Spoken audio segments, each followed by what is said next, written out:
Ko'pchilik mana shu xatoni qiladi, uyi oila davomida sotilmay yotadi. Birinchi va asosiy xato uyini atrofga nisbatan baland narxlatib, reklamaga rasxod qilyapman deb turib balandroq narxlatish.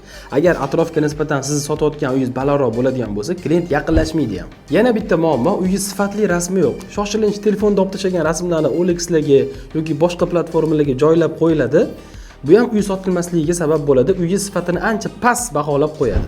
Yana bitta katta xato faqatgina bitta joyga yoki bitta platformaga joylab qo'yib, sotiladi deb o'ylab kutib o'tirish. Mana shu joyda bepul maslahatim, hamma sabablarini qilib, keyin kutsa bo'ladi. Mana masalan, OLX'larga professionalniy joylab, to'pviylariga joylab, banner ilish kerak. Bu ham qanchadir foiz sotilishga sababchi bo'ladi.